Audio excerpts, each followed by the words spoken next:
بسم اللہ الرحمن الرحیم۔ السلام علیکم ورحمۃ اللہ وبرکاتہ۔ عزیز طلباء و طالبات، بسم اللہ الرحمن الرحیم۔ تقابل ادیان و مذاہب کا سبق نمبر 86 آج ہم پڑھ رہے ہیں۔ اس سبق کا عنوان ہے کیتھولک کلیسا۔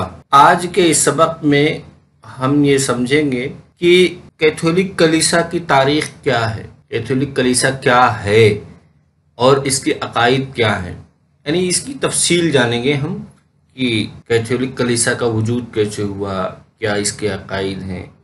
تعارف پڑھتے ہوئے سمجھتے ہیں کہ کیتھولک کلیسا ایک عیسائی کلیسا ہے جو پاپائے روم کے ساتھ مکمل اشتراک میں ہے۔ کیتھولک کلیسا اپنی بنیاد اصل مسیحی برادری کو مانتا ہے جو خداوند یسوع مسیح نے خود قائم کی تھی اور جس کی کفالت خود 12 رسول خصوصاً مقدس پطرس نے کی تھی۔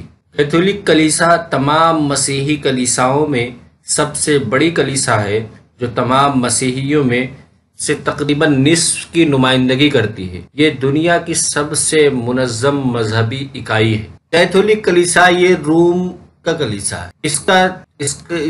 یہ اپنے آپ کو یہ بتاتے ہیں کہ اصل مسیحی برادری کیتھولک کلیسا کے ماننے والی ہی ہے، یعنی جس مذہب کی تبلیغ یا جس دین کی دعوت مسیح علیہ السلام نے دی تھی اس پر اصلاً عمل کرنے والے کیتھولک کلیسا کے متبعین ہیں، اور یہ بتاتے ہیں کہ کیتھولک کلیسا کی کفالت خود حضرت عیسیٰ علیہ السلام کے 12 حواری یا 12 رسول کرتے ہیں۔ خاص طور سے پطرس جو پہلا حواری تھا، شمعون نام، اس نے کی تھی، جو روم آیا تھا عیسیٰ علیہ السلام کی وفات کے 20 سال بعد جو روم آیا تھا، اس کی زیر سرپرستی اس کا وجود ہوا تھا، کیتھولک کلیسا کا وجود ہوا تھا۔ کیتھولک کلیسا دنیا میں جتنی کلیسا ہے سب سے بڑی کلیسا ہے، سب سے زیادہ اس کے متبعین ہیں، تو تقریباً نصف کی نمائندگی کرتی، عیسائیت کے نصف کی نمائندگی کیتھولک کلیسا کرتی، اور یہ دنیا کی سب سے منظم مذہبی اکائی ہے۔ اس کلیسا کو کلیسائی دنیا میں عالمگیریت کا درجہ حاصل ہے۔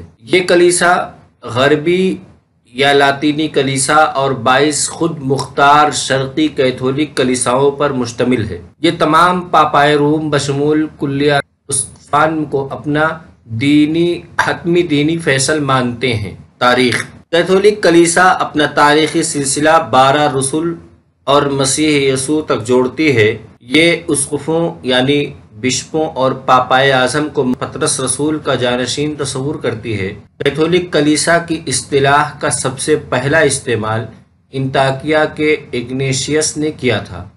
اس نے لکھا، جہاں اسقف ہو وہاں مومن بھی، ٹھیک جس طرح جہاں یسوع مسیح ہو وہاں کیتھولک کلیسا بھی۔ کیتھولک کلیسا اپنے آپ کو 12 رسول سے جوڑتا ہے، اور یہ بشپوں اور پاپائے اعظم کو جو کیتھولک کلیسا کا سربراہ ہوتا ہے، پھر اس کے نیچے چھوٹے چھوٹے کلیساؤں کے جو سربراہ ہوتے ہیں، پتریق، بشپ اور ڈیکن، 3 درجہ بندیاں ہیں اس میں، تو یہ تینوں یہ سب کے سب جو ہے اپنے آپ کو پطرس کا جانشین تصور کرتے ہیں، جو پہلا حواری تھا اس کا جانشین اپنے آپ کو تصور کرتے ہیں۔ کیتھولک لفظ کا استعمال سب سے پہلے انطاکیہ کے ایک شخص نے کی تھی جس کا نام اگنیشیس تھا۔ اس نے یہ کہا کہ جہاں اسقف ہو وہاں مومن بھی، یعنی جہاں بشپ ہوں گے وہاں مومن ضرور ہوگا، اور جب یہ بات صحیح ہے تو یہ بھی بات صحیح ہے کہ جہاں یسوع مسیح ہے وہاں کیتھولک کلیسا بھی، یعنی کہ کیتھولک کلیسا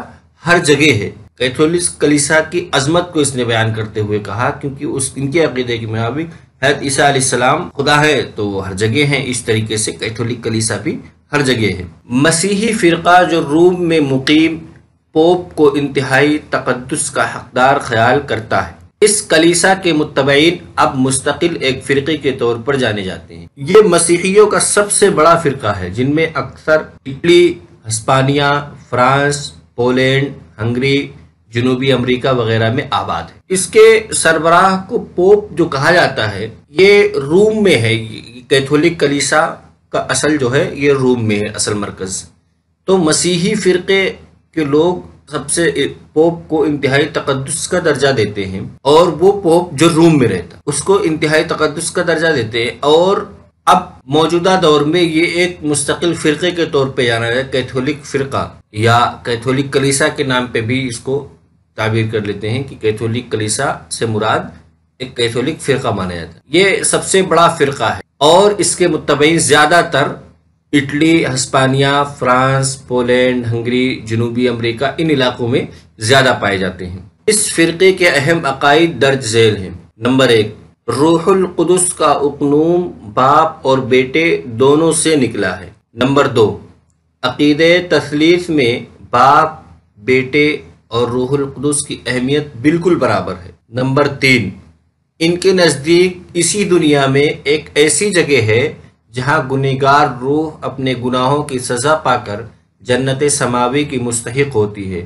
اس عقیدے کا ماخذ بائبل نہیں بلکہ پاپا غریغورس کا وہ فتویٰ ہے جو انہوں نے 593 میں صادر کیا تھا۔ ان کے اہم عقائد میں سے پہلے نمبر کا عقیدہ یہ ہے کہ روح القدس جو ہے یہ باپ اور بیٹے دونوں سے نکلا ہے، یعنی یہ تنہا خدا کی صفت نہیں ہے بلکہ دونوں کی صفت ہے۔ خدا اور بیٹے عیسیٰ علیہ السلام دونوں کی صفت ہے، یہ تنہا کسی ایک سے نہیں ہے، دونوں سے ہیں۔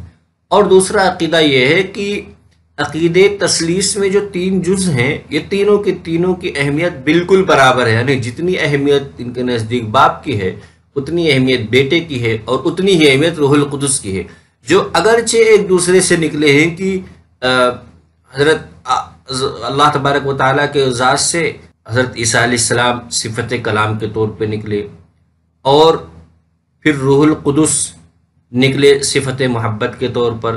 تو اس طریقے سے یہ دونوں باپ کے علاوہ باقی دونوں خدا سے ہی نکلے ہیں، لیکن پھر بھی اہمیت تینوں کی برابر ہے، کسی کی کم زیادہ نہیں ہے۔ اور تیسرا عقیدہ یہ ہے کہ ان کا کہنا یہ ہے کہ پیوریفیکیشن کا جو مقام ہے وہ اسی دنیا میں، یعنی اگر کوئی گنہگار انسان ہے جب وہ مر جاتا ہے تو اس کی روح آسمان پہ جانے سے پہلے یا جنت کی نعمت سے مستفیض ہونے سے پہلے وہ اسی دنیا میں کہیں ایک ایسی جگہ ہے جہاں پہ اسے اس کی گناہوں کی سزا مل جاتی ہے، وہ سزا بھگتنے کے بعد پھر وہ جنت کی مستحق ٹھہرتی ہے۔ یہ عقیدہ جو تیسرا عقیدہ ہے یہ کوئی بائبل سے اس کا نہیں اخذیہ کیا بلکہ پاپا غریغورس نے 593 میں فتویٰ دیا تھا، یہ فتویٰ دیا تھا، اور اسی فتوے کی بنیاد پہ اس کو عقیدے کا بھی حصہ بنا لیا گیا۔ نمبر 4، چوتھا عقیدہ، پادریوں کی دعاؤں سے گنہگار سے عذاب ٹل سکتا ہے، اور یہیں سے پھر یہ عقیدہ پیدا ہوا کہ اہل کلیسا عذاب کی مستحق روحوں کو اپنی دعاؤں سے نجات دلا سکتے ہیں، یعنی کہ پادری جس کے حق میں دعا کر دیں اور جس گناہ کی مغفرت کی دعا کرتے ہیں وہ گناہ کا ٹلنا لازمی ہے۔ ایک تو امکانی درجہ ہوتا ہے لیکن ان کے نزدیک لازمی ہے کہ وہ دعا ضرور ٹل جائے گی۔ اسی وجہ سے پھر انہوں نے یہ بھی اسی سے عقیدہ کر لیا کہ پادری جس کو چاہیں اس کو نجات دلا سکتے ہیں اپنی دعاؤں سے، جس روح کو چاہے نجات دلا سکتے ہیں، یعنی دعا کر دیں گے تو وہ گناہ سے پاک ہو جائے گی، اور گناہ سے پاک ہونے کے بعد پھر نجات حاصل ہے۔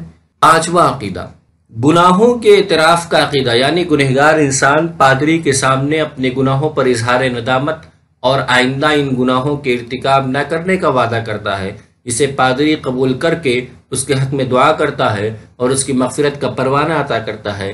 یہ عقیدہ 1215 عیسوی میں منعقدہ کانفرنس میں پاس کیا گیا۔ یہ ندامت کا عقیدہ کہ عام انسان یا کوئی بھی گنہگار انسان پادری کے پاس آئے اور اپنے گناہوں پر اظہار ندامت کرے اور آئندہ نہ کرنے کا وعدہ کرے، تو اگر یہ سب چیزیں وہ کر لیتا ہے تو پادری اس کے حق میں دعا کرے گا اور دعا کر کے اس کو مغفرت کا پروانہ عطا کر دے گا۔ یہ بھی کسی بائبل سے یہ عقیدہ نہیں لیا گیا بلکہ 1215 کی جو کانفرنس تھی ان کی، اس میں یہ چیز پاس کی گئی۔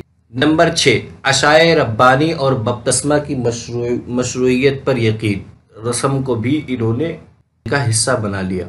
نمبر 7، طلاق کی قطعی ممانعت، حتیٰ کہ ان کے نزدیک بیوی کی خیانت کرنے کی صورت میں طلاق کی یادیں، یعنی ان کے یہاں طلاق کا کوئی تصور ہی نہیں۔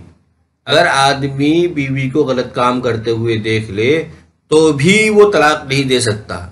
یہ ہے کہ اس سبق میں ہم نے کیتھولک کلیسا کو سمجھتے ہوئے سب سے پہلے ہم نے اس کا تعارف پڑھا، پھر اس کے بعد تاریخ پڑھی، پھر اس کے عقائد